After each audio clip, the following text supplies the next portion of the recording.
ఎందుకు పౌలు గారు ప్రేమ లేకపోతే అంతా వ్యర్థం, అంతా వ్యర్థం, అంతా వ్యర్థం అని ఎందుకు మాట్లాడుతున్నాడు ఆయన? అసలు ఈ ప్రేమకు ఉన్నటువంటి లక్షణాలు ఏంటి అన్న సంగతులు మనం చూడగలిగితే, ఇందాక మనం చూసాం యోహాను గారు తన మొదటి పత్రికలో ఏమని చెప్పాడు ఆయన? దేవుడు ప్రేమాస్వరూపి.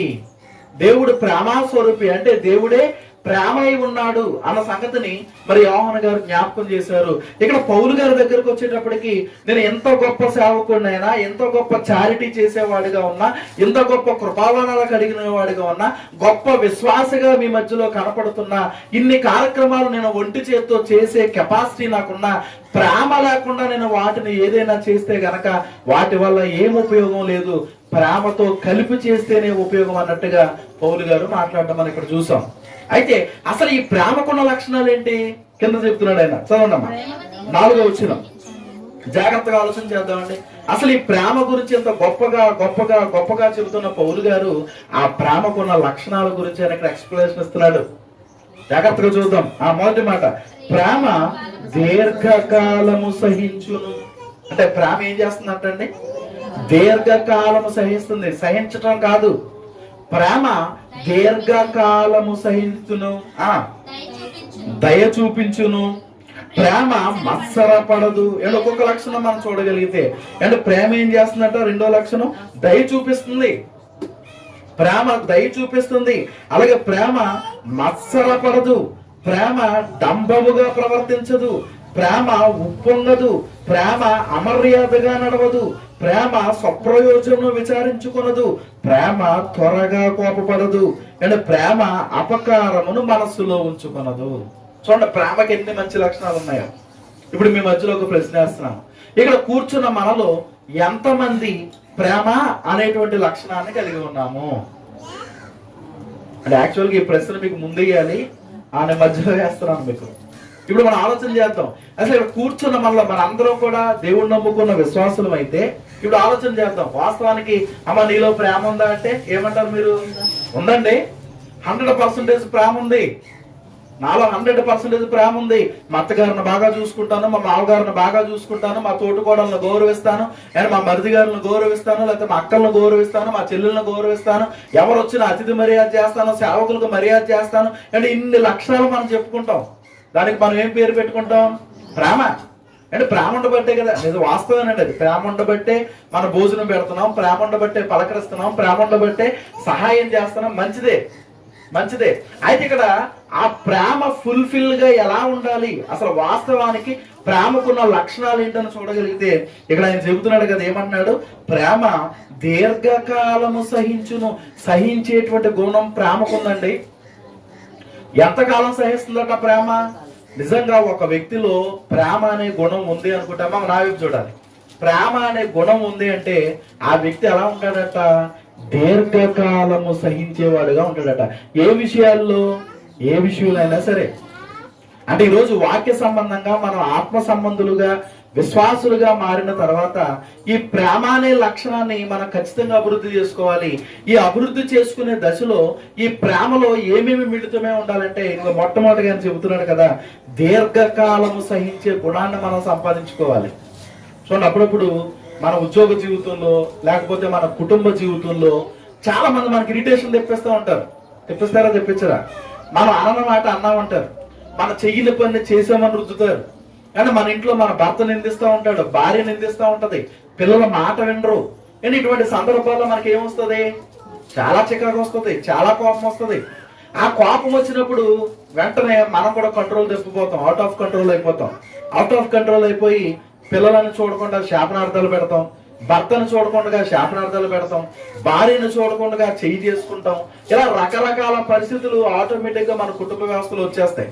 అలాగే సంఘంలో కూడా ఏమండి, ఇద్దరు చక్కగా బైబిల్ పట్టుకుని ఆదివారం ఆరాధనకు వచ్చే విశ్వాసులు ఏదైనా ఒక చిన్న విషయంలో మాట వచ్చిందనుకోండి, చిన్న విషయమే, వెంటనే ఏమైపోతారు?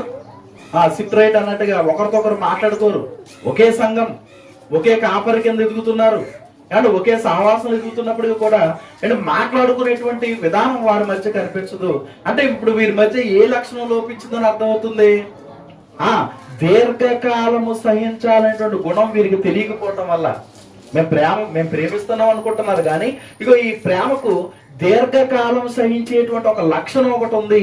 ఈ లక్షణం నాలో కూడా ఉండాలి అన్న మరి జ్ఞానం లేకపోవటం వల్ల ఈరోజు మన మధ్యలో ఇటువంటి తప్పుదాలు జరుగుతున్నాయండి.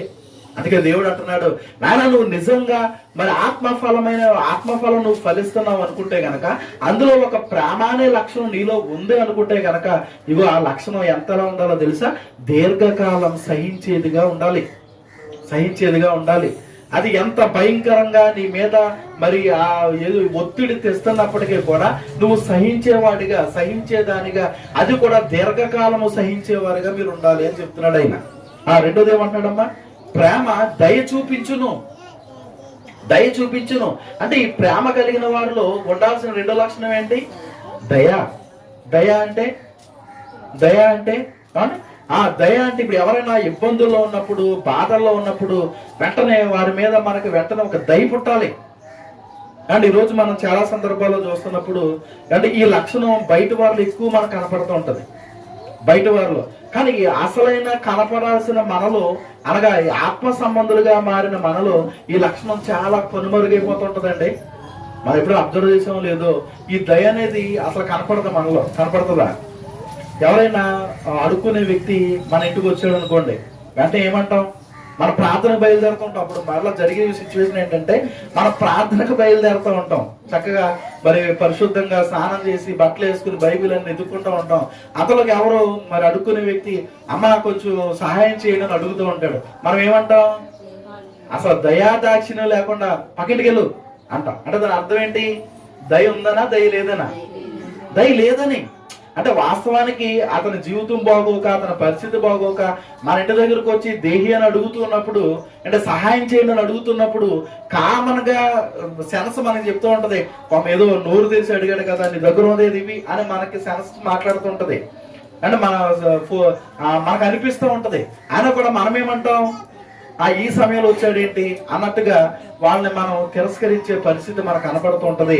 అయితే దేవుడు మనతో మాట్లాడుతున్నాడు. ఏమన్నాడంటే, నాయన ప్రేమకు దయ అనేటువంటి ఒక లక్షణం ఉంది. దయ చూపిస్తుంది ప్రేమ. నిజంగా ప్రేమ అనేటువంటి గుణం నీలో ఉంటే నువ్వు దయ చూపించేవాడిగా ఉండాలి. ఏ విషయాల్లో దయ చూపించాలైనా?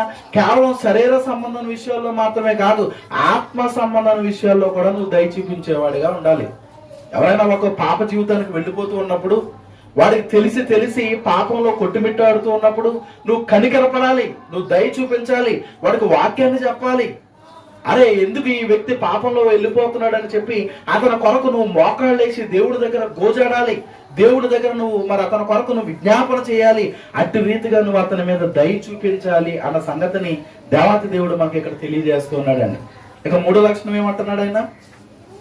అవును, ప్రేమ మత్సరపడదు. మత్సరం అంటే గవతి పద్ధతిలో మనకు కనపడుతుంది, చెట్ట కళ్ళు. మత్సరము అంటే ప్రేమ కలిగిన వాడు ఏం కలిగి ఉండడట? మత్సరం కలిగి ఉండడు. అంటే ఇప్పుడు ఎవరైనా మన పక్కన వాళ్ళు బాగా ఆశీర్వదించబడుతున్నారు అనుకోండి, మన భాషలో మంచి ఇల్లు కట్టుకున్నారు, కారు కొనుక్కున్నారు, గోల్డ్ కొనుక్కున్నారు, అంటే దేవుడు వారికి ఇచ్చిన ఆశీర్వాదం చొప్పున వారు చక్కగా సంతోషంగా మనకు కనబడుతున్నారు. కొంతమంది వీళ్ళు చూసినప్పుడు ఏమనుకుంటారు? కుళ్ళిపోతూ ఉంటారు మన భాషలో. అవును కదండి? వీళ్ళకండి ఎలాగొచ్చిందో తెలుసా మొదలెడతారు పక్కింటి వాళ్ళతో. ఎలా వచ్చింది వెంటనే వాళ్ళు చెప్తారు, అబ్బాయి వాళ్ళతో సంబంధం అండి, వీళ్ళతో సంబంధం అండి, వాళ్ళ మోసం చేశాడండి, వీళ్ళ మోసం చేశాడండి, అందుకే అన్యాయంగా సంపాదించాడని చెప్పి తెలిసినా తెలియకపోయినా వారి మీద అభాండాలు వేసేవారు చాలా మంది సమాజంలో మనకి కనపడతారు. ఇది లోక సంబంధమైన మనస్తత్వం. ఇది లోక సంబంధులకు ఉండే మనస్తత్వం. అయితే ఇప్పుడు ఆత్మ సంబంధులుగా ఉన్న మనలో ఈ లక్షణం ఉండొచ్చా అంటే ఉండొచ్చా అండి? ఉండకూడదండి. ఆత్మ సంబంధులుగా ఉన్న మనం ఎవరిని చూసి మత్సరపడడానికి లేదు. ఎవరైనా చక్కగా ఆశీర్వదించబడుతున్నారా? మంచిదండి, దేవుడి కృపను బట్టి మీరు చక్కగా దీవించబడ్డారు, ఈ స్థితిలో మీరు దేవుణ్ణి మహింపరచండి అని చెప్పి వాళ్ళకి మంచి సలహా ఇచ్చి వారితో పాటు మనము కూడా సంతోషించేవారుగా ఉండాలి. కానీ వారి మరి ఎదుగుదలను చూసి మనం మత్సరపడేవారిగా ఉండకూడదు. ఇది ప్రేమకు ఉన్నటువంటి మూడో లక్షణం. ఇక నాలుగో లక్షణాన్ని చూడగలిగితే ప్రేమ డంబముగా ప్రవర్తింపదు. డంబం అంటే అబద్ధకరమైన జీవితం. అంటే చూడండి, కొంతమంది ఎదురుపడినప్పుడు వందనాలు బ్రదర్ అంటారు సంతోషంతో. ఈయనేమనుకుంటాడు? ఒక సేవకుడు అనుకోండి, సేవకుడు ఏమనుకుంటాడు, అబ్బా మా విశ్వాస ఎదురొచ్చాడు, మా విశ్వాసరాలు ఎదురొచ్చింది, వందనాలు చెప్పింది, నేనంటే ఎంత గౌరవము అనుకుంటాడు పొరపాటున.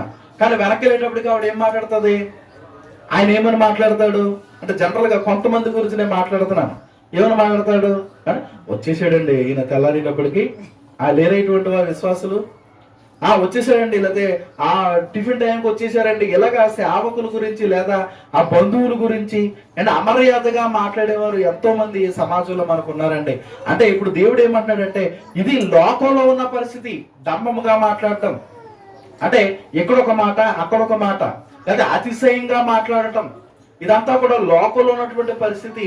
అయితే దేవుని పిల్లలుగా మీరు డంబముగా ప్రవర్తించకూడదు, డంబముగా ప్రవర్తించకూడదు. నెక్స్ట్ ఏమంటున్నాడండి, ఏమండి, ప్రేమ ఉప్పొంగదు.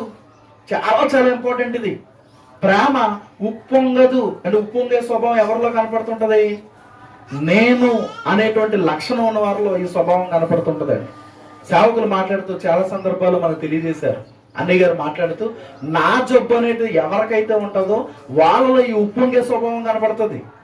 వారుకున్న స్థితిని బట్టి ఉప్పొంగిపోతూ ఉంటారు, వారుకున్న ఆరోగ్యాన్ని బట్టి ఉప్పొంగిపోతూ ఉంటారు, వారుకున్న అందాన్ని బట్టి పొంగిపోతూ ఉంటారు, అంతే కదండి.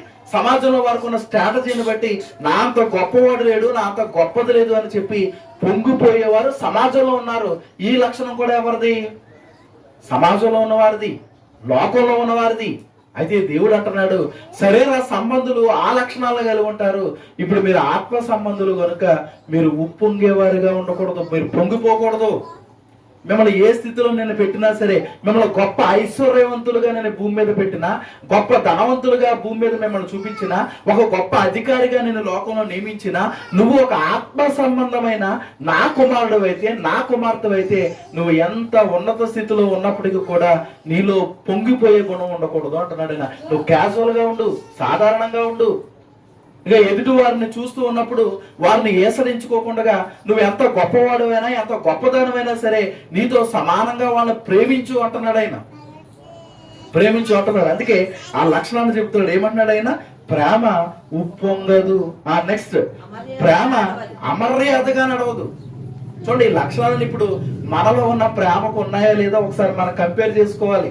అందుకే మీకు ఈ అనాలిసిస్ అంతా ఇవ్వటం జరుగుతుంది. ప్రేమ ఏం చేయదట, అమర్యాదగా నడవదు. అమర్యాదగా అంటే మర్యాద కానిది అమర్యాద. అంటే ఇప్పుడు ప్రేమ కలిగిన వారు ఎలా ఉంటారు, ఎప్పుడు మర్యాదస్తులుగానే ఉంటారు. అంటే ఎవరైనా మన తెలిసిన వారు ఇంటికి వచ్చారు అనుకోండి, వాళ్ళకి అతిథి మర్యాద చేస్తారు. మన స్నేహితులు ఇంటికి వచ్చారు అనుకోండి, మర్యాదగా మాట్లాడతారు. అంటే భర్తతో మర్యాద, భార్యతో మర్యాద, పిల్లలతో మర్యాద, అంటే బంధువులతో మర్యాద, సంఘముతో మర్యాద, సంఘ క్రమంలో మర్యాద, అంటే అన్ని విషయాల్లో కూడా వీరు మర్యాద పాటిస్తారు, అమర్యాదగా ఉండరు. వాళ్ళు నిజంగా ప్రేమ మనలో ఉంది అనుకుంటే కనుక సంఘ క్రమంలో కూడా మర్యాద పాటిస్తామంటే మనం. సంఘ క్రమంలో కూడా మర్యాద, పాటలు పాడేటప్పుడు మర్యాద, వాక్యం చెప్పేటప్పుడు మర్యాద, వాక్యం చదివేటప్పుడు మర్యాద, ఆ సంఘ క్రమం అనేటువంటి మర్యాదను తూచా తప్పకుండా మనం పాటిస్తాం. ఎప్పుడైతే ఈ ప్రేమ అనే లక్షణం మనలో లేదో అంటే మనం అమర్యాదస్తులుగా కనపడతాం, సంఘానికి కనపడతాం, సమాజానికి కనపడతాం, మన కుటుంబంలో కనపడతాం, ఎక్కడ చూసినా మన ఇండిసిప్లిన్ గా కనపడతాం. అదే అమర్యాద. అందుకే ఇప్పుడు దేవుడు జ్ఞాపకం చేస్తున్నాడు, నాయన ప్రేమ ఎలా ఉండదు, అమర్యాదగా నడవదు, అమర్యాదగా నడవదు. ప్రేమ అమర్యాదగా నడవదు. కాబట్టి నీలో ప్రేమ ఉంటే నువ్వు మర్యాదగా నడు అంటున్నాడు మనల్ని ఈరోజు దేవుడు. నువ్వు మర్యాదగా నడు. ఇంకా తర్వాత లక్షణం ఏమంటున్నాడు, త్వరగా చూద్దాం. స్వప్రయోజనం విచారించుకొనదు.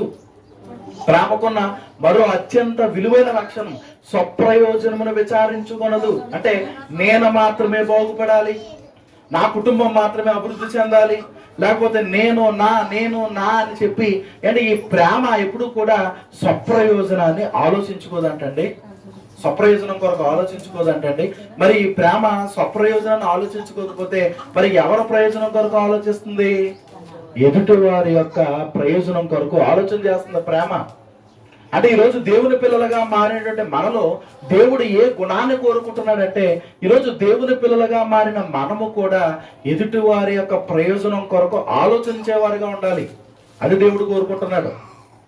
అంటే ఎదుటి వారి యొక్క అభివృద్ధి కొరకు ఆలోచన చేసేవారుగా ఉండాలి, ఎదుటి వారిని పరలోక రాజ్యానికి నడిపించే విధముగా అంటే మనం ఆలోచించేవారిగా ఉండాలి. అది ఎదుటి వారి ప్రయోజనం అంతే తప్ప అంటే మనలో చాలా మంది ఉంటూ ఉంటారు, ఏమైనా ఆలోచన చేస్తామండి, ఆదివారం కదండి నేను వెళ్తే చాలు ప్రార్థనకి, మరి మీ భర్త అంటే ఇప్పుడు ఏ ప్రయోజనం కోరుకుంటున్నాం మనం? స్వప్రయోజనం ఏంటి? లేకపోతే నాకు పిల్లలు వస్తే చాలండి, నేను వెళ్ళకపోయినా పర్వాలేదు, నాకు పని ఉంది బయటికి వెళ్ళిపోతున్నాను, పిల్లల్ని పంపించానండి అంటాం. అంటే మనం ఏ ప్రయోజనం కోరుకుంటున్నాం? స్వప్రయోజనం కోరుకుంటున్నాం. అంటే ఇప్పుడు మరి దేవుడు నిన్ను పిలిస్తే నువ్వు పరలోకం వెళ్ళిపోతావు, మరి నీ భర్త పరిస్థితి ఏంటి? ఏమంటే మరి దేవుడు యేసుక్రీస్తు వారు ఒక రెండవ రాకడ జరిగిపోతే కనుక మరి నువ్వు ఒక విశ్వాసురాలు కాబట్టి, నువ్వు ఒక విశ్వాసు కాబట్టి నువ్వు పరలోకం వెళ్ళిపోతావు, నీ పిల్లల పరిస్థితి ఏంటి అని ఆలోచన చేయగలిగితే, అంటే నేను లోక సంబంధంగా మిమ్మల్ని ఆలోచింప చేయటం లేదు కానీ ఆత్మ సంబంధంగా మనం ఆలోచన చేసినప్పుడు ఏమంటే మనము స్వప్రయోజనాన్ని ఆలోచన చేసిన వారిగా ఉండకూడదు. ముందు ఏమంటే మనతో పాటు మన కుటుంబాన్ని దేవుళ్ళు నడిపించుకోవాలి, మనతో పాటు మన చుట్టుపక్కల ఉన్న వారికి వాక్యాన్ని వినిపించాలి, మనతో పాటు అంటే దేవుని జ్ఞానాన్ని, దేవుని ప్రేమను, దేవుని యొక్క గొప్పతనాన్ని అందరికీ తెలిసేలా చేసి అందరినీ పరలోక రాజ్యానికి వారసులు చేయాలని చెప్పి ఎదుటి వారి ప్రయోజనం కొరకు మనం పాటుపడేవారిగా ఉండాలి. ఇది ప్రేమకున్నటువంటి మరొక లక్షణం. ఇంకా నెక్స్ట్ ఏమన్నాడు చూడండి, ఆయన నెక్స్ట్ ఏమన్నాడు, ప్రేమ త్వరగా కోపపడదంటండి. చూసారు ఎన్ని సుగుణాలు ఉన్నాయో ప్రేమలో, త్వరగా కోపపడదట. ఈరోజు మనలో ఎవరమైనా నిలబడి, నేను కానీ నాకు కూడా చాలా కోపం అండి, ఇంతకు ముందు ఏమండి చాలా కోపం, నేను దగ్గర ఒప్పేసుకుంటున్నాను ఏమండి. మరి ఇప్పుడు దేవుళ్ళకి వచ్చిన తర్వాత కూడా నేను కోపిస్తున్నానని చెప్పి నా కోపాన్ని భార్య మీద, పిల్లల మీద, సంఘం మీద, ఎవరి మీద కనపడితే వాళ్ళ మీద చూపించాను అనుకోండి, నాలో ప్రేమ ఉన్నట్ట లేదంటండి. అందుకే మొట్టమొదటిగా చెప్పాడు ఆయన, ఏమని చెప్పాడు? ప్రేమ దీర్ఘకాలం సహించును, సహనం ఉండాలి, దీర్ఘకాల సహనం ఉండాలి. ఆ దీర్ఘకాల సహనం ఉన్న వ్యక్తి ఆటోమేటిక్ గా కోపం రమ్మన రాదండి. అంటే కోపంలో కూడా రకాలు ఉన్నాయి. ఏంటా కోపం? అందుకే చాలా క్లారిటీగా చెప్పాడు దేవుడు. ఏమన్నాడు ఆయన? ప్రేమ త్వరగా కోపపడదు. త్వరగా అంటే ప్రేమ ఉన్నవాడు, ప్రేమ ఉన్నటువంటి స్త్రీ త్వరగా కోపపడదు. కానీ తన కుటుంబాన్ని క్రమపరుచుకోవడానికి, లేకపోతే తన కుటుంబాన్ని చక్కని దారిలో పెట్టుకోవడానికి కోపపడటం అనేది జరుగుతుంది. కానీ ప్రతిదానికి త్వరగా కోపపడరు. దాన్ని అనాలిసిస్ చేసుకుని తప్పు ఎందుకు జరిగింది, నా కుమారుడు ఎందుకు తప్పు చేశాడు, నా కుమార్తె ఎందుకు తప్పు చేసింది, అసలు నా కుటుంబానికి అవమానకరమైన పరిస్థితికి రావడానికి కారణం ఏంటని చెప్పి వాటిని ఆలోచన చేసుకుని అప్పుడు కోపపడడం జరుగుతుంది. అలా కాకుండా ఏమంటే భార్య మీద నిందలేసి, భర్త మీద నిందలేసి, ఈదులోకి లాక్కుని అంటే ఊరుకునే మనం కోపపడుతున్నాం అనుకోండి, ఇప్పుడు మనలో ప్రేమ ఉన్నట్ట? ప్రేమ లేనట్టండి. అనవసరంగా మన కుటుంబం అభాస పాలవుతుంది బజార్లో. అంటే మన కుటుంబం గురించి చెడ్డగా మాట్లాడుకుంటారు బజార్లో. మళ్ళా రేపన్న రోజున మన బైబిల్ పట్టుకున్న దేవుని సన్నిధికి వస్తే ఏమన్నా మన సాక్ష్యం ఏ నిలబడుతుంది చెప్పండి? చూసారా దేవుడు ఎంత చక్కగా ఈ విషయాలు మనకు రాయిస్తున్నాడు ఆయన. అంటే నిజంగా మన దేవుడు చాలా గొప్పవాడండి. మనం ఎలా ఉంటే సమాజంలో గౌరవంగా బ్రతుకుతామో ఆ విషయాలను కూడా చాలా స్పష్టంగా రాయిస్తున్నాడు ఆయన. మీ ప్రేమ కలిగిన వారైతే మీరు త్వరగా కోపపడకూడదు. మీరు త్వరగా కోపపడితే చాలా అనర్థాలు జరుగుతాయి. నీ భార్య మీద త్వరగా కోపపడ్డావా, నీ భర్త మీద త్వరగా వెంటనే కోపపడుతున్నావా, నీ పిల్లల మీద వెంటనే అంతమాలు కోపపడుతున్నావా, అయితే నీ కుటుంబం అభాసు పాలైపోతుంది, జాగ్రత్త అంటున్నాడు దేవుడు. అసలు నీ కుటుంబ వ్యవస్థను ఎందుకు ఇచ్చాను నేను? ఒక సంఘంలో నేను ఎందుకు ప్రవేశపెట్టాను? నువ్వు పరలోకం రావాలని కదా నేను ప్రవేశపెట్టింది. ఒక తల్లినిచ్చిందందుకే, తండ్రినిచ్చిందందుకే, భార్యనిచ్చిందందుకే, పిల్లల్నిచ్చిందందుకే ఒక కుటుంబ వ్యవస్థను నీ చుట్టూ వలయంలా ఏర్పాటు చేసింది. అందుకే నువ్వు పరలోకం రావాలి. ఈ పరలోకం రావాలంటే ఈ వాక్యానుసారమైన ఈ ఆత్మఫలాన్ని నువ్వు ఫలించాలి. అందులో ఈ మొదటి లక్షణంలోనే నువ్వు ఫెయిల్ అయిపోతే నువ్వు పరలోకానికి ఎలా వస్తావు అని అడుగుతున్నాడండి దేవుడు. జాగ్రత్తగా ఆలోచన చేయాలి. అంటే ఇప్పుడు ప్రేమ కలిగిన వారు ఎలా ఉండరు? త్వరగా కోపపడరు. నెక్స్ట్, అపకారమును మనసులో ఉంచుకున్నదంటే ప్రేమ. చూడండి, అప్పుడప్పుడు మనలోనే చాలా సందర్భాల్లో మాట్లాడుతూ ఏమంటే మీరు చేసిన పని ఎప్పటికీ నా నల్లగుండెల్లో మెదులుతుందండి అంటాం. అన్నారా లేదా? అంటాం. కానీ చాలా సందర్భాల్లో అంటాం. అంటే దాని అర్థం ఏంటి? అపకారాన్ని మనసులో ఉంచుకున్నామా, మర్చిపోయామా? ఉంచుకున్నామండి. ఉంచుకుంటున్నాం. అంటే ఆ విషయం జరిగిపోయి కొన్ని సంవత్సరాలు అయిపోయింది, కొన్ని నెలలు అయిపోయింది. అంటే వాళ్ళతో మరలా మాట్లాడటం ప్రారంభించాం, ఆ కుటుంబంతో స్నేహం చేయటము ప్రారంభించాం, ఆ వ్యక్తితో దగ్గరగా ఉండటం ప్రారంభించాం. అయినా కూడా గుర్తొచ్చినప్పుడు చాలా సందర్భాల్లో భార్య భర్తల మధ్య లాజిక్లు వినపడతాయండి. అవునా కదా?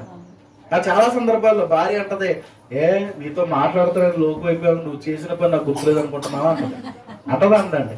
అప్పుడప్పుడు అంటూ ఉంటారు.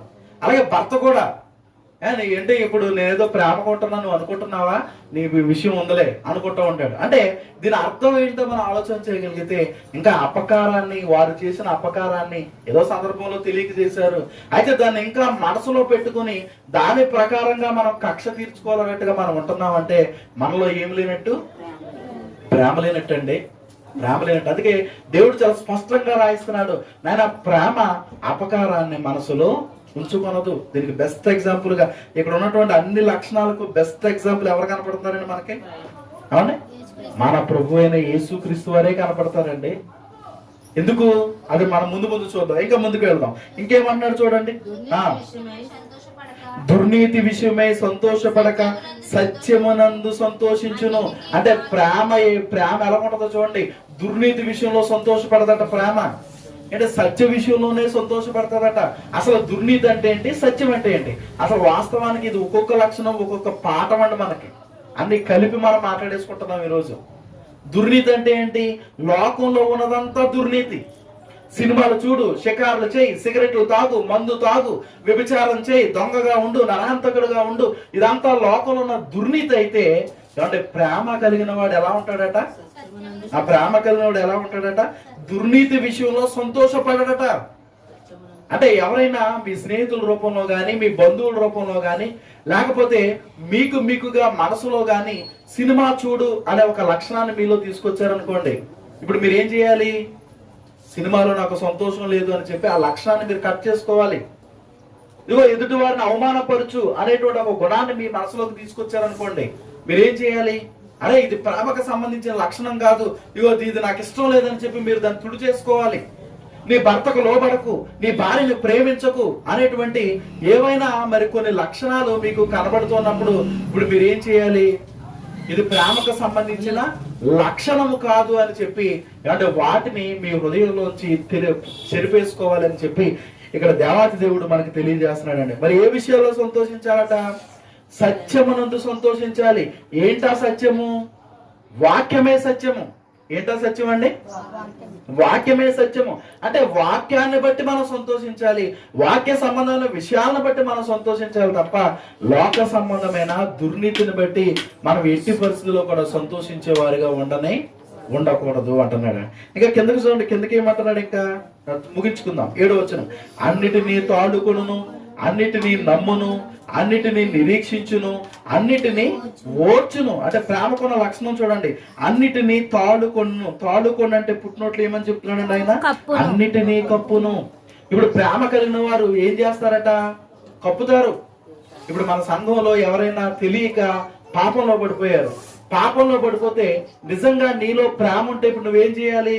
నీకు ఆ విషయం తెలిసింది, పలానా ఆమె నోరు జారి బూతులాడిందండి, మీకు తెలిసింది ఆ సంగతి. ఈ బూతులాడిందన్న సంగతి మీకు తెలిసిన వెంటనే ఇప్పుడు మీరు బయట సమాజంలోకి వెళ్ళిపోయి, పలానా ఆమె ప్రార్థన చేస్తుంది సంఘంలో, పలానా ఆమె మోకాళ్ళ ప్రార్థన చేస్తుంది, అసలు వాక్యం చదవమంటే ముందు చదివేస్తుంది, అలా చేస్తుంది, ఇలా చేస్తుంది, అయితే ఆమె ఏం చేసిందో తెలుసా అని చెప్పి ఆమె చేసిన తప్పును నువ్వు సమాజంలో చెప్తున్నావు అనుకో, ఇప్పుడు నువ్వేం చేసినట్టు? కప్పుతున్నట్ట, ప్రకటిస్తున్నావు. అంటే ఇప్పుడు నీలో ప్రేమ ఉన్నట్ట, ప్రేమ లేనట్ట? ప్రేమ లేనట్టండి. ఇప్పుడు ప్రేమ కలిగిన వాళ్ళు ఏం చేస్తారు? కప్పుతారు. అరే ఈ సహోదరు ఎందుకు తప్పు చేసింది, ఈ సహోదరుడు ఎందుకు ఈ పాపంలో పడిపోయాడు, మరి అరే వీళ్ళ కోసం నేను ప్రార్థన చేయాలి, అవసరమైతే ఇండివిజువల్ గా వెళ్ళి వాళ్ళతో మాట్లాడి నువ్వు ఇలా తప్పమ్మ ఇలా ఉండటం అని చెప్పి నేను మాట్లాడతానని చెప్పి ప్రేమ కలిగిన వారైతే వాళ్ళతో మాట్లాడతారు, వాళ్ళ తప్పు వాళ్ళకి తెలిసేలా చేస్తారు, నువ్వు ఇలా చేస్తే దేవునికి విరోధం అయిపోతావు అని చెప్పి ప్రేమపూర్వకంగా వాళ్ళని హెచ్చరిస్తారు, వాళ్ళని గద్దిస్తారు. నేను ఆ విషయాన్ని కప్పి ఉంచుతారు. ఏం చేసి ఉంచుతారు? కప్పి ఉంచుతారు వాళ్ళు మారేంత వరకు. అలాగని పాపానికి సపోర్ట్ చేయమని దేవుడు చెప్పడం లేదు. వాళ్ళు మారేంత వరకు ఆ విషయాలు కప్పి ఉంచి, నువ్వు చేస్తున్న తప్పు, నువ్వు ఇలా చేయకూడదు, నీ మాట ఇలా ఉండకూడదు, నీ ఆలోచన ఇలా ఉండకూడదు అని చెప్పి వారిని గద్దిస్తూ వారిని మంచి మార్గంలో తీసుకురావడానికి అంటే కొంతకాలం వరకు వాటిని కప్పి ఉంచేవారుగా ఉండాలి అని చెప్పి దేవుడు పరిశుద్ధ గ్రంథం ద్వారా మనతో మాట్లాడుతున్నాడండి. అంటే ప్రేమకున్న లక్షణం ఏం చేస్తుంది? కప్పుతుంది. నెక్స్ట్ ఇంకేమన్నాడండి? అన్నిటినీ నమ్ముతుంది, అన్నిటినీ నిరీక్షిస్తుంది, అన్నిటినీ ఓర్చుకుంటుంది అంటున్నాడు. అంటే ప్రేమలో ఉన్నటువంటి గొప్ప లక్షణాలు చూసారు ఎంత బాగున్నాయో. ఓర్చుకునే తత్వం ప్రేమకుంది, అంటే నిరీక్షించే తత్వం ప్రేమకుంది. మన ప్రభు అయిన యేసుక్రీస్తు వారు రెండవ రాకల్లో ఈ భూమి మీదకి రాబోతున్నారు అన్నది మన నిరీక్షణ అయితే, మనం ఈ లోకాన్ని విడిచిపెట్టిన తర్వాత పరలోక రాజ్యానికి వెళ్ళబోతున్నాం అన్నది మన నిరీక్షణ అయితే, ఆ నిరీక్షణ కొరకు మరి ఎదురు చూసేటువంటి గుణం ఎవరిలో ఉంటుంది? ప్రేమ కలిగిన వారిలోనే ఉంటుందండి. అందుకే చూడండి, ఈరోజు మన క్రైస్తవ సమాజంలో అంతా కూడా భక్తి ఎలా మారిపోయిందంటే, అంతా కూడా అంటే ఆర్టిఫిషియల్ భక్తి. ఆదివారం ప్రార్థనకి వెళ్ళాలి, లేకపోతే ఇంకో నియమ కూడిక చర్చికి వెళ్ళాలంటే బైబిల్ పట్టుకుని వెళ్ళాలి, కాబట్టి ఆదివారం తలస్నానం చేసి వెళ్ళాలి, లేకపోతే తెల్లబట్టలు వేసుకు వెళ్ళాలి. ఇలా ఒక ఆర్టిఫిషియల్ భక్తి మన ఆ దైనందిన జీవితంలో వచ్చేసింది చూడండి. అంటే ఎవరైనా సరే దేవుని సన్నిధికి వెళ్లే ముందు మరి ఇంటి దగ్గర చక్కగా మోకాళ్ళు వేసి, ప్రభువా నీ సన్నిధికి నేను వెళ్ళబోతున్నాను, నిన్ను ఆరాధించడానికి నేను వెళ్ళబోతున్నాను, ఇదిగో మరి శుద్ధ మనసుతో నీ సన్నిధిలో నిన్ను ఆరాధించగలిగే స్థితి నాకు దయచేతండి అని చెప్పి ఏమంటే మరి చక్కగా దేవుడి దగ్గర ఒక సిద్ధపాటు మనసు కలిగి వచ్చేవారు ఎంతమంది ఈరోజు దేవుని సన్నిధికి? ఆలోచన చేయండి. అలా ఎవరైనా రాగలుగుతున్నామా? దేవుడు మహాకృపను బట్టి ఎక్కడున్నా మీరు అందరూ వస్తున్నారని నేను అనుకుంటున్నాను. రాకపోతే గనక ఇక్కడి నుంచి మనం అలా సిద్ధపాటు పడాలి. అది మన నిరీక్షణ. అందుకే దేవుడు అంటే ప్రేమ కలిగిన వారు ఈ లక్షణాలన్నీ కలిగి ఉంటారు. ఇంకా కిందకు వచ్చేటప్పటికి ఏమన్నాడు ఆయన? ప్రేమ శాశ్వత కాలముండును, ప్రవచనములైనను నిరర్ధకములగును, భాషలైనను నిలిచిపోవును, జ్ఞానమైనను నిరర్ధకముగా చెప్పుకుంటూ ఆయన అంటున్నాడు కదా, ప్రేమ శాశ్వత కాలం ఉండును. ప్రేమ శాశ్వత కాలం అంటే ఈ రోజు నాలో ప్రేమ ఉందని నేను చెప్పుకుంటున్నానంటే, ఈ ప్రేమ ఈ ఒక్క గంట సేపు ఉండటం కాదు, లేదా ఈ ఒక్కరోజు నాలో ఉంచుకోవటం కాదు. ఈ రోజు ఏదో భోజన కార్యక్రమాలను ఏర్పాటు చేశానని చెప్పి ఇక 100 మందికి నేను భోజనాలు పెట్టాను, 1000 మందికి అన్నదానం చేశాను, 1000 మందికి నేను వస్త్రదానం చేశాను, నాలో చాలా ప్రేమ ఉందని చెప్పి ఆ కార్యక్రమం అయ్యేంత వరకు మాత్రమే ఆ ప్రేమను చూపించడం కాదు. ప్రేమకున్న అసలైన లక్షణం ఏంటంటే అది శాశ్వత కాలం ఉండేది. ప్రేమ ఆ లక్షణం శాశ్వత కాలం ఉంటుంది. కొంతసేపు కనపడి మరొక సమయంలో మాయమైపోయేది ప్రేమ కాదు. అంటే ఇప్పుడు ఈ పైన దేవుడు చెప్పిన ప్రేమ లక్షణాలన్నీ కూడా ఏమంటే ఎలా ఉండాలి? మనలో ఎలా ఉండాలని దేవుడు కోరుకుంటున్నాడు? శాశ్వత కాలం ఉండాలి. అంటే శాశ్వత కాలం అంటే మన ఈ భూమి మీద దేవుడు మనకి ఎంత అయితే ఆయుష్కాలం ఇచ్చాడో, ఈ ఆయుష్కాల దినాలన్నీ కూడా ఈ లక్షణాలు మనం కలిగి ఉన్నప్పుడే ప్రేమ అనేటువంటి లక్షణాన్ని మన జీవితంలో ఫుల్ఫిల్ చేసుకున్నట్టు, సంపూర్ణం చేసుకున్నట్టు. జాతకాలు మళ్ళీ ఒకసారి మన వేగం ఇవన్నీ చూడగలుగుతారండి. ఏమంటున్నాడు ఆయన? ప్రేమ దీర్ఘకాలం సహిస్తుంది, ప్రేమ దయ చూపిస్తుంది, ప్రేమ మత్సరపడదు, ప్రేమ డంబముగా ప్రవర్తింపదు, ప్రేమ ఉప్పొంగదు, ప్రేమ అమర్యాదగా నడవదు, ప్రేమ స్వప్రయోజనం విచారించుకొనదు, ప్రేమ త్వరగా కోపపడదు, అపకారం మనస్సులో ఉంచుకొనదు, దుర్నీతి విషయమై సంతోషపడదు, సత్యం విషయంలో సంతోషపడుతుంది, అన్నిటినీ తాడుకుంటుంది, అన్నిటినీ నమ్ముతుంది, అన్నిటినీ నిరీక్షిస్తుంది, అన్నిటినీ ఓర్చుకుంటుంది. అలాగే ప్రేమ శాశ్వత కాలం ఉంటుంది అని మనం నేర్చుకున్నాం. అయితే ఇప్పుడు ఈ లక్షణాలన్నీ కూడా ఈరోజు మన జీవితంలో ఉన్నాయా? ఒకసారి మనం ఆలోచన చేయాలి. ఎందుకంటే మరి ఖచ్చితంగా ఇవి మన జీవితంలో ఉండాలంటే ఖచ్చితంగా ఉండాలనే దేవుడు చెబుతున్నాడు. ఎందుకు చెబుతున్నాడు? నాయన ఆ ప్రేమకు ఆరిజన్ నేను, నా స్వరూపమే ప్రేమ స్వరూపం, నేను ప్రేమ అయి ఉన్నాను అంటున్నాడు ఆయన. అందుకే పౌలు గారు ఈ పక్క అధ్యాయంలో ఏమైనా మాట్లాడచ్చు చూడండి, 14వ అధ్యాయం 1వ వచనం. అంటే పౌలు గారు ఎంత పర్ఫెక్ట్ గా ఈ విషయం గురించి మాట్లాడుతున్నాడు. ప్రేమ కలిగి ఉండుటకు ప్రయాసపడి పుట్టినోట్లు ఏమన్నాడండి? ప్రేమను వెంటాడుడి అంటే అర్థం ఏంటి? అంటే ప్రయాసపడటం అర్థం ఏంటి? చూడండి, ఈరోజు మీ పిల్లల కొరకు మరి భవిష్యత్తులో వారిని బాగా చదివించాలంటే మీరు బాగా ప్రయాసపడి బాగా సంపాదించండి అని చెప్పామనుకోండి, అర్థం ఏంటి? మీరు సోమరపోతుల్లాగా ఉండొద్దు, ప్రతిరోజు కష్టపడండి, మీ వ్యాపారాలు బాగా చేసుకోండి, మీ ఉద్యోగాల్లో వచ్చిన డబ్బును బాగా నిల్వ చేసుకోండి అని దీని అంతటికి అర్థంగా మనకు కనబడుతుంది. అంటే ప్రయాస. ఎందుకు ఆ ప్రయాస? మన పిల్లలు భవిష్యత్తులో బాగుండాలి అంటే, మనలాగా కష్టపడకూడదు అంటే మనం ప్రయాస పడాలి. ఇది మనకు తెలుసు, మనందరికి బాగా తెలుసు. అయితే ఇక్కడ పౌలు గారు సంఘాన్ని ఉద్దేశించి ఏమని మాట్లాడుతున్నాడు? ప్రేమ కలిగి ఉండటానికి ప్రయాసపడండి అంటున్నాడు ఆయన. ప్రేమ కలిగి ఉండడానికి ప్రయాసపడటం అంటే ఇది జనరల్ గా ఏదో ఆదివారం బైబిల్ పట్టుకుని వస్తే ప్రయాసపడినట్ట, లేకపోతే ఇప్పుడు వరకు చెప్పిన లక్షణాలన్నింటి కూడా ఈ లక్షణం నాలో ఉందా, ఈ లక్షణం నాలో లేదా, ఎందుకు ఈ లక్షణం నాలో లేకుండా పోతుంది, ఈ రోజు నుంచి ఈ లక్షణం నేను సంపాదించుకోవాలని చెప్పి ఇక్కడ చెప్పిన ఈ ప్రేమకు సంబంధించిన అన్ని లక్షణాలను సంపాదించుకోవడానికి మనం ప్రయాసపడితే అది ప్రయాసపడినట్ట. జాగ్రత్తగా ఆలోచన చేయాలండి. ఎందుకంటే ఈ రోజు చెప్పాను కదా, నామకార్థ క్రైస్తవం ఎక్కువైపోయింది సమాజంలో. నామకార్థ క్రైస్తవం అంటే ఆదివారం ప్రార్థన అంటే ఏదో జస్ట్ 4 మాటలు విని వచ్చేయటం, 2 పాటలు పాడి వెళ్ళిపోవటం, లేదా 2 కొంత కానుక వేసి వెళ్ళిపోవటం, ఎంతవరకు ఆలోచన చేస్తున్నాను తప్ప అసలు ఎందుకు దేవుణ్ణి ఆరాధిస్తున్నావు అంటే ఆన్సర్ ఎవరు చెప్పలేకపోతున్నారు. ఎందుకు నువ్వు పాటలు పాడుతున్నావు అంటే ఆన్సర్ లేదు ఎవరి దగ్గర. ఎందుకు నువ్వు ఆరాధన చేస్తున్నావు అంటే ఆన్సర్ లేదు ఎవరి దగ్గర. ఇదిగో నేను పరలోకం వెళ్ళాలని, నేను దేవుడి సన్నిధికి వస్తున్నానని చెప్పి గుండె మీద చేసుకుని చెప్పేవారు ఈరోజు చాలా తక్కువైపోయారు సమాజంలో. అందుకే దేవుడు ఈ రోజు మనతో మాట్లాడుతున్నాడు. ఇదిగో నిజంగా ఆత్మ సంబంధులుగా మారిన తర్వాత ఆల్రెడీ శరీర కార్యాలు మనం విడిచిపెట్టేశాం. మనం ఎవరూ కూడా శరీర కార్యాల జోలికి వెళ్ళటం లేదు. ఇదిగో నేను శరీర కార్యాల జోలికి వెళ్ళటం లేదని చంకలో గుద్దుకుని అక్కడే ఆగిపోతే పొరపాటు అంటున్నాడు దేవుడు. మంచిది, నువ్వు మందు తాగటం మానేసావు మంచిది, సిగరెట్ తాగటం మానేసావు మంచిది, వ్యభిచారం చేయటం మానేసావు మంచిది, దొంగతనం చేయటం మానేసావు మంచిది, లోకంలో చెడ్డగా తిరగటం మానేసావు మంచిది. అయితే ఇప్పుడు ఆత్మ సంబంధంగా నువ్వేం చేస్తావు అని అడుగుతున్నాడు ఆయన. ఏం చేస్తున్నావు? ఇగో ప్రేమ అనే ఫలాన్ని ఫలించాలని నీకు అర్థమైంది కదా. ఈ ప్రేమలో ఇన్ని లక్షణాలు ఉన్నాయని నీకు అర్థమైంది కదా. అయితే ఈ లక్షణాలను ఇప్పుడు నీలో ఉన్నాయా అని అడుగుతున్నాడు ఆయన. ఈరోజు మనం ఆలోచన చేయాలి, నిజంగా ఈ ప్రేమలో ఉన్న ఇన్ని సుగుణాలు ఈరోజు మనలో ఉన్నాయా లేదా ఆలోచన చేయాలి. ఎందుకంటే మన దేవుడు అంటున్నాడు కదా, నేనే ప్రేమస్వరూపుని, నేను ప్రేమనై ఉన్నాను. నేనే ప్రేమనై ఉన్నప్పుడు నా ప్రేమ నీలో లేకపోతే ఎలా అంటున్నాడు ఆయన. నా ప్రేమ మీలో లేకపోతే ఎలా అంటున్నాడు. అందుకే చూడండి, యోహాను సువార్తలో ఒక మంచి మాట మనకు కనబడుతుంది. యోహాను సువార్త 15వ అధ్యాయంలోకి వచ్చేటప్పటికి అంటే యేసుక్రీస్తు వారు ఏమని మాట్లాడుతున్నారో చూడగలిగితే, యోహాను సువార్త ఎన్నో వచనం అమ్మా? 12వ వచనం. యోహాను సువార్త 15వ అధ్యాయము 12వ వచనం. నేను మిమ్మును ప్రేమించిన ప్రకారము మీరు ఒకరినొకడు ప్రేమించవలనటే నా ఆజ్ఞ. చూడండి, ఆజ్ఞగా చెబుతున్నాడు. ఏంటి ఆజ్ఞ?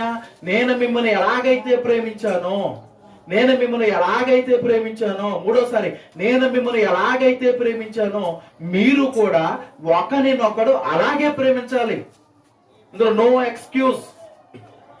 ఇందులో నేను ఈ షరతులు ఏమి, ఎంత ప్రేమిస్తాను, 50% మాత్రమే ప్రేమిస్తాను, 100% నా కుటుంబానికి ఇవ్వాలి, ఏమి మరి ఇక్కడ చెల్లుబాటు. నేను మిమ్మల్ని ఎలాగైతే ప్రేమించానో మీరు కూడా ఒకరినొకడు అలాగే ప్రేమించాలి, ఇది నేను పెట్టిన ఆజ్ఞ అంటున్నాడు. ఇప్పుడు మనం ఆలోచన చేయాలి, నిజంగా యేసుక్రీస్తు వారు మనల్ని ప్రేమించినట్టుగా మనము ఒకరినొకరు ప్రేమించగలుగుతున్నామా? యేసుక్రీస్తు ఎలా ప్రేమించారు? మళ్ళా ఇందాక చెప్పిన లక్షణాలన్నీ వచ్చేస్తాయి. ఆయన మన ఎడల దయ చూపించాడు, ఆయన మన ఎడల కృప చూపించాడు, ఆయన మన మీద కోపపడలేదు, ఆయన మన పాపాలన్నీ కప్పి ఆయన భుజాల మీద మన పాప భారాన్నంతా కూడా మోసి ఆ సిలువలో మన పాపాలకు శిక్ష వేశాడు. అంటే మన శిక్షనంతా ఆయన మోసాడు, ఆయన భరించాడు, అంటే ఆయన తోడుకున్నాడు. ఆయనలో ప్రేమ కనపడుతుంది. అంటే మన బాధలన్నింటినీ కూడా ఆయన మీద వేసుకుని, అంటే మన పాపాలన్నింటినీ కూడా ఏమంటే ఆయన భుజం మీద వేసుకుని ఆయన మన పాపాలను కప్పి మనకు రక్షణ మార్గాన్ని ఏర్పాటు చేశాడు. దీర్ఘకాలము సహిస్తున్నాడు మనల్ని. ఆయన సహిస్తున్నాడు లేదండి. అంటే ఈ రోజుకి కూడా మన బాప్తిసం తీసుకునే రక్షణ మార్గంలో వచ్చామని చెప్పుకుంటున్నాం, కానీ ఈ రోజుకి కూడా ఉదయం లేచిన దగ్గర నుంచి దేవుని సన్నిధికి వచ్చేంత వరకు మనం ఎన్ని చెడ్డ కార్యక్రమాలు చేసామో లిస్ట్ అవుట్ చేసుకుంటే పేపర్లు నిండిపోతాయండి. అప్పుడే అబద్ధం, అప్పుడే కోపం, అప్పుడే మరి ఏదో చెడ్డ లక్షణాలు, అంటే భార్యను తిట్టడం, భర్తను తిట్టడం, పిల్లలను తిట్టడం, ఎన్నో చెడ్డ లక్షణాలు మనకు వితిన్ 1 అవర్లోనే ఎన్నో మనకు కనపడుతున్నాయి కదా. కాబట్టి మరి ఎన్ని చేస్తున్నా సరే దేవుడు మనల్ని దీర్ఘకాలం సహించడం లేదండి. ఒకవేళ ఆయనే గనక దీర్ఘకాలం సహించే గుణం ఆయనలో లేకపోతే ఎప్పుడో రాలిపోవలసి ఉన్నది, మనం ఎప్పుడో రాలిపోవాలి. కానీ ఆయనలో ఉన్నటువంటి దీర్ఘకాల క్షమాపణ ఏదైతే ఉందో, ఆ సహించేటువంటి గుణం ఏదైతే ఉందో, దాన్ని బట్టి ఈ రోజు మనందరం కూడా రక్షించబడుతున్నామండి. అందుకని అంటున్నాడు నేను మిమ్మల్ని ఎలాగైతే ప్రేమించానో, నేను మీ కొరకు ఎలాగైతే నా ప్రాణాన్ని పెట్టానో, నేను మీ కొరకు ఎలాగైతే సిలువలో నలిగిపోయానో, నేను మీ కొరకు ఇగో మిమ్మల్ని పరలోకానికి చేర్చడం కొరకు, ఈ పాప సంబంధమైన అంధకార సంబంధమైన ఈ జీవితంలోంచి వెలుగులోనికి మిమ్మల్ని నడిపించడం కొరకు నేను ఎలాగైతే కరిగిపోయానో, మీ కొరకు ఎలాగైతే నేను నలిగిపోయానో, ఇగో మీరు కూడా గత జీవితం లాంటి మీ జీవితం లాంటి జీవితంలో బ్రతుకుతున్న మీ సహోదరులను మీ వలె ఆత్మ సంబంధులుగా మార్చడానికి, మీ వలె వెలుగు సంబంధులుగా మార్చడానికి, మీ వలె చీకటిలోంచి వెలుగులోంచి నడిపించడానికి మీరు కూడా నాలాగా అయిపోవాలి అంటున్నాడు ఆయన. అంటే ఇప్పుడు మన మీద పెట్టిన ఈ ఆజ్ఞ గొప్పదా చిన్నదా? చాలా గొప్పదండి. చాలా ప్రభావం కలిగిందండి. మన మీద చాలా బాధ్యత ఉందండి. ఆ బాధ్యత ఏదో కానుకలు ఇచ్చి తీర్చేసుకుంటే వదిలిపోయే బాధ్యత కాదు. ఏదో 4 పాటలు పాడి నేను దేవుని పరిచయం చేశాను అనుకుంటే ఆ బాధ్యత వదిలిపోయేది కాదు. లేదా 1 గంట మెసేజ్లు నిలబడి మెసేజ్ మాట్లాడి ఆ బాధ్యత నెరవేర్చాను అనుకుంటే తీరిపోయేది కాదు. మరి ఎలా నెరవేర్చాలి? ఈ క్రియలతో పాటుగా ఆత్మ సంబంధంగా మనలో కూడా సిద్ధపాటు రావాలి, మార్పు రావాలి. ఆ మార్పు రావాలి. దేవుడు అదే కోరుకుంటున్నాడు. ముందు నీలో మార్పు రావాలి. నీ మనసు మారకుండా నువ్వు ఎన్ని పనులు చేస్తే ఏంటో ఉపయోగం? నీ మనసు మార్చుకోకుండా నువ్వు నాకు ఎన్ని ఇస్తే ఏంటో నాకు ఉపయోగం? అసలు నాకు కావాల్సింది నీ మనసు కదా అని అడుగుతున్నాడు ఆయన. రోజు దేవుడు మనతో మాట్లాడుతున్నాడు. ఇంకా ఎవరిలో అయితే మరి ప్రేమకు సంబంధించిన ఈ లక్షణాల్లో మనం ఇంకా దూరంగా ఉండిపోయామో ఒకసారి విషయాలన్నీ మనం గమనించుకుందాం. ప్రేమ ఉప్పొంగదు. మళ్ళీ ఏమైనా పొంగిపోయే లక్షణాలు ఉంటే అంటే ఈ రోజు నుంచి మనం తగ్గించుకునే స్వభావాన్ని అలవాటు చేసుకోవాలి. ప్రేమ సహిస్తుంది. మనం సహించే గుణాన్ని అలవాటు చేసుకోవాలి. ప్రేమ త్వరగా కోపపడదు. మనలో అతిగా కోపపడేవారు ఉంటే గనక ఆ గుణాన్ని తీసేసుకోవాలి. ప్రేమ కప్పుతుంది. ఇదిగో మన సహోదరులు మన ఎడలు ఏమైనా తప్పుదాలు చేసుంటే గనక వారిని ప్రేమతో మనం క్షమించి వారి తప్పులను కప్పి వారు దేవుని మార్గంలోకి రావడానికి మనం వారి కొరకు ప్రార్థన చేసేవారుగా ఉండాలి. అంటే ప్రేమ మత్సరపడదు. ఎదుటివారిని చూసి అసూయపడేటువంటి తత్వం ఈరోజు మనలో ఎవరికైనా ఉంటే ఆ లక్షణాన్ని విడిచిపెట్టేవారుగా ఉండాలి. మత్సరపడకూడదు ఎదుటివారిని చూసి. అంటే చివరికి మనం చూడగలిగినప్పుడు యేసుక్రీస్తు వారు మనల్ని ఎలాగైతే ప్రేమించారో మనము కూడా అలాగే ప్రేమించాలన్న సంగతిని, అంటే అది ఒక ఆజ్ఞ అన్న సంగతిని మన జీవితంలో మనం ఎప్పటికీ కూడా మనం మర్చిపోవటానికి వీల్లేదండి. ఎప్పటికీ మర్చిపోవడానికి వీల్లేదు. ఇంకా చివరిగా మరొక వచనాన్ని చూడగలిగితే ఇదే యోహాను రాసిన మొదటి పత్రిక, యోహాను గారు రాసిన మొదటి పత్రిక 4వ అధ్యాయము. అంటే ప్రేమ యొక్క గుణగణాలు ఒకసారి మనం చివరిగా చూడగలిగితే చాలా అద్భుతంగా కనపడతాయండి. యోహాను గారు రాసిన మొదటి పత్రిక 4వ అధ్యాయము 10వ వచనం చూడండి. 10వ వచనం, మనము దేవుని ప్రేమించుదామని కాదు, తానే మనలను ప్రేమించి మన పాపములకు ప్రాయశ్చిత్తమై ఉండుటకు తన కుమారుని పంపెను. ఇందులో ప్రేమ ఉన్నది. చూడండి, ఇక్కడ ప్రేమ, దేవుడు ప్రేమకు ఇది నెక్స్ట్ పాటలో మనం నేర్చుకోవడానికి ప్రయత్నం చేద్దాం. అంటే దేవుడు ప్రేమకు నిర్వచనాన్ని చెబుతున్నాడు. ఇగో మనము దేవుణ్ణి ప్రేమించామని కాదు, మనము దేవుణ్ణి ప్రేమించడం ఏంటి అసలు? మనము దేవునికి ఇవ్వటం ఏంటి అసలు? మనం యాపాట వాళ్ళం అంటున్నాడు భక్తుడు. మనము దేవుడిని ప్రేమించడానికి మనం యాపటి వాళ్ళం. మనము ప్రేమించడం కాదు, దేవుడే మనల్ని ప్రేమించాడు. ఎలా ప్రేమించాడు? తన కుమారుణ్ణి మన కొరకు పాప విమోచన క్రయధనముగా మనకు సమర్పించాడు అన్న సంగతిని ఇక్కడ భక్తుడు ఇక్కడ జ్ఞాపకం చేస్తున్నాడు. ఇందులో ప్రేమ ఉన్నది అంటున్నాడు. అంటే దేవాది దేవుడు తన కుమారుణ్ణి ఈ లోకానికి పంపించడంలో ప్రేమ ఉంది. ఆయన బలి ఇవ్వటంలో ప్రేమ ఉంది. ఆయన నలకొట్టడంలో ప్రేమ ఉంది. ఆయనను సిలువ వేయటంలో ప్రేమ ఉంది అంటున్నాడు. ప్రేమ ఉంది అంటున్న ఆయన కిందకు మరి 19 వచనానికి ఏమంటాడో చూడండి. 19, 20, 21 వచనాలు కూడా చదువుకుందాం. ఆయనే మొదట మనల్ని ప్రేమించను గనుక మనము ప్రేమించుతున్నాం. మనలో గొప్పతనం ఏమీ లేదు. ఈ విషయాన్ని నా వైపు చూడండి. ఈ విషయాన్ని జాగ్రత్తగా ఆలోచన చేయాలి. ఆయనే మొదట మనల్ని ప్రేమించాడు కాబట్టి, ఆయనే తన కుమారుడిని మన కొరకు ఈ లోకానికి పంపించాడు కాబట్టి, ఆ కుమారుడు మన కొరకు అనగా యేసుక్రీస్తు ప్రభులు వారు మన కొరకు ఆ సిలువలో నలిగిపోయారు కాబట్టి, ఆయన ప్రాణం పెట్టాడు కాబట్టి, ఏమంటే మనం ప్రేమిస్తున్నాం అంతే. ఈ మాట తెలిసినప్పటికీ కూడా ఇంకా మనలో చాలా మంది ప్రేమించిన వారే ఉన్నారా లేరండి? ఆ ప్రేమ అంటే తెలియని వారు ఉన్నారు. కానీ భక్తుడు ఒక స్టెప్ ముందుకేసి మనం ప్రేమిస్తున్నాం అంటున్నాడు. అంటే ఈ ప్రేమ కారణం ఎవరంటున్నాడు? దేవుడే మొదటి కారణం అంటున్నాడు. అంటే ఏమంటున్నాడు ఆయన? ఎవడైనను నేను దేవుని ప్రేమించుచున్నానని చెప్పి తన సహోదరుని ద్వేషించిన ఎడల అతడు అబద్ధికుడగును. తాను చూచిన తన సహోదరుని ప్రేమింపని వాడు తాను చూడని దేవుని ప్రేమింపలేడు. దేవుని ప్రేమించేవాడు తన సహోదరుని కూడా ప్రేమింపవలన ఆజ్ఞను మనం ఆయన వలన పొంది ఉన్నాము. ఇందాక మనం చదువుకున్నాం యోహాను సువార్తలో. అంటే ఇప్పుడు మనం చూసే మన సహోదరుని మనం ప్రేమించలేకుండా ఉండి నేను దేవుణ్ణి ప్రేమిస్తున్నానంటే మన అబద్ధికులు అంటున్నాడు దేవుడు. చూడండి, ఈరోజు మన కుటుంబ వ్యవస్థలో ఇక ముగించుకుందాం. కుటుంబ వ్యవస్థలో మనం చూసినప్పుడు ఏమన్నా మనకు ఒక సామెత మనకు బాగా తెలుసు. అందరి కుటుంబాల్లో కనపడుతుంది, నా కుటుంబంలో కనపడుతుంది, మీ కుటుంబంలో కనపడుతుంది. ఏంటి ఆ సామెత? అయిన వారికి ఆకుల్లో పెడతామంట, కాని వారికి కంచాల్లో పెడతామంట. వాస్తవమా కాదు? ఇది వాస్తవం అండి. మన కుటుంబ వ్యవస్థలో చూస్తున్నప్పుడు మన తోబుట్టువులు ఉంటారు, మన అన్నదమ్ములు ఉంటారు, అక్క చెల్లెళ్ళు ఉంటారు. అంటే మనకి ఏదైనా సంతోషం వచ్చినప్పుడు మన తల్లితో కానీ మన తండ్రితో కానీ మన తోబుట్టువులతో కానీ చెప్పుకుంటే ఎంత సంతోషపడతారండి? చాలా సంతోషపడతారు. అబ్బా మా సహోదరి, నా సోదరుడు, లేకపోతే మా అక్క, మా చెల్లి అని చెప్పి చాలా సంతోషపడతాం మనం. కానీ మన వాళ్ళు మనకు చెప్తారు ఆ సంతోషం, మనకు చెప్పరు. ముందు వాళ్ళ స్నేహితులు అనుకున్న వాళ్ళకి ముందు వెళ్ళిపోద్ది ఆ విషయం. అంటే ఎవరో ముక్కు ముఖం తెల్లని వాళ్ళకి ముందు వెళ్ళిపోద్ది ఆ విషయం. అంటే వాళ్ళందరి దగ్గరికి వెళ్ళిపోయి అందరూ అయిపోయిన తర్వాత వాళ్ళ ద్వారా మన దగ్గరకు వస్తుంది ఆ విషయం. ఏంటో మీ ఓట్లు చేశారంట కదా, పలానోడికి మంచి జరిగిందంట కదా, మీ అన్నయ్యకి ఎలా జరిగిందంట, మీ తమ్ముడు మీ చెల్లికి ఎలా జరిగిందంట అని చెప్పేటప్పటికి ఇదేంటి మాకు తెలియలేదు ఏంటి అనుకుంటామ్మా. ఆ తర్వాత మన వాళ్ళు నెమ్మదిగా చెప్తారు వచ్చి, ఇలా జరిగిందండి, ఇలా జరిగిందా అన్నయ్య, ఇలా జరిగింది అక్క అని చెప్పి అప్పుడు చెప్తారు. అప్పుడు మనకేమనిపిస్తుంది? అరే ఊరందరికీ చెప్పే కన్నా ముందు నాకు చెప్తే బాగుండు కదా అని మనం ఫీల్ అయిన సందర్భాలు ఉన్నాయా లేదా? ఉన్నాయండి. అలాగే మన కుటుంబ వ్యవస్థలో ఇంకా మనం ఆలోచన చేయగలిగితే మన రక్త సంబంధికులు ప్రేమించడం మనకు చేత కాదు. ఎప్పుడైనా చేతన అవుతుందండి? చేతనవదు. అంటే మన రక్త సంబంధికుల్లో అనేక మంది ఇబ్బంది పడుతూ ఉంటారు. కానీ వాళ్ళు చూస్తుంటాం, వాళ్ళకి మనం సహాయం చేస్తామా? సహాయం చేయం. కానీ ఈ సహాయం ఎవరికి చేస్తాం? గత పాఠంలో మనం నేర్చుకున్నాం, అసలు మనకి ఎవరికో సంబంధం లేదు, ఆ రోడ్ల మీద ఉన్నారండి, వాళ్ళండి వీళ్ళండి. మొన్న ఒక సందర్భం జరిగిందండి. మా గ్రామంలో ఒక సహవాసం వారు ఏం చేశారో మంచి పని చేశారు. పేదలందరికీ కూడా మరి దుప్పట్లు, చీరలు అన్నీ కొనుక్కొని రాజమండ్రి వెళ్ళిపోయారండి. అంటే మీకు జరిగిన సందర్భాలు చెప్తున్నాను. రాజమండ్రి వెళ్ళిపోతే ఆల్రెడీ వాళ్ళకి అలవాటు అయిపోయింది.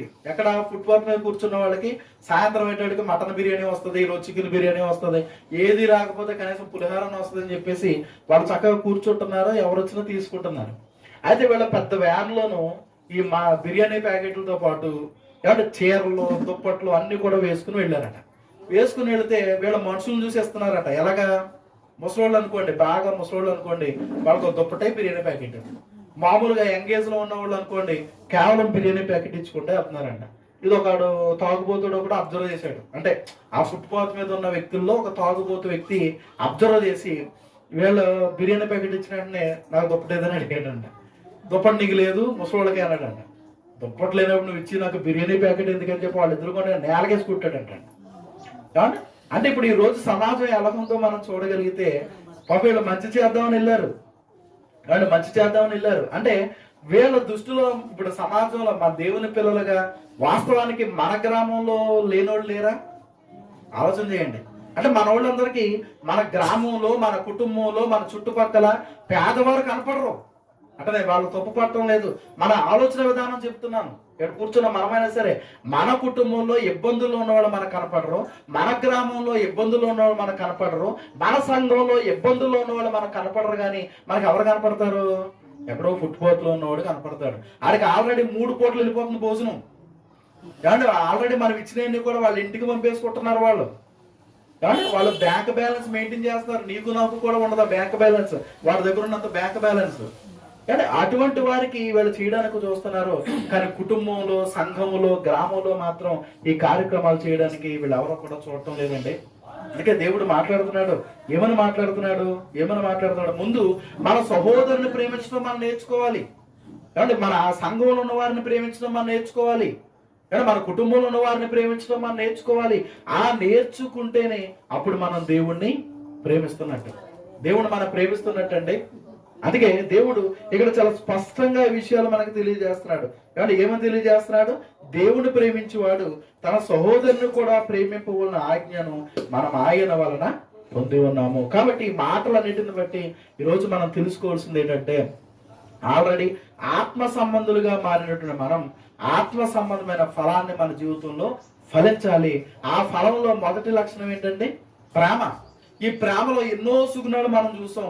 అసలు మన దేవుడే ప్రేమ స్వరూపై ఉన్నాడన్న సంగతి మనకు అర్థమైతే, దేవుడే ప్రేమ అయి ఉన్నాడన్న సంగతి మనకు అర్థమైతే, ఖచ్చితంగా మనం ప్రేమ అనే గుణాన్ని కలిగి ఉండాలి అన్న సంగతి మనం ఆలోచన చేసాం. ఈ ప్రేమలో ఇన్ని లక్షణాలు ఉన్నాయి. అయితే ఈ ప్రేమ ఇప్పుడు ఎక్కడ ప్రారంభం అవ్వాలి? మన కుటుంబంలో ప్రారంభం అవ్వాలి, మన సంఘంలో ప్రారంభం అవ్వాలి, మన సమాజంలో ప్రారంభం అవ్వాలి. అప్పుడు బయటికి మనం వెళ్ళడానికి మన ప్రయత్నం అనేది చేయాలి. మరి ఇట్టి రీతిగా మనం అందరం కూడా మరి ప్రేమను మనలో పెంచుకుని, మరి దేవాతి దేవుడు మన దగ్గర నుంచి ఫలాలు ఆశించినప్పుడు, ప్రభా నాలో ఈ ప్రేమ అనే ఫలం ఇదిగో ఫుల్ఫిల్ గా నేను మరి నెరవేర్చాను ప్రభా, మీరు ఎలాగైతే మమ్మల్ని ప్రేమించారో నేను కూడా అలాగే నా సహోదరుని ప్రేమించాను తండ్రి అని చెప్పి సంతోషంతో మనం ఈ ప్రేమ అనేటువంటి లక్షణాన్ని దేవుడికి అందించేవారుగా, ఒక ఫలమ రూపంలో అందించేవారుగా ఉండాలని కోరుకుంటూ ఈ మాటలు నేను ముగిస్తున్నాను.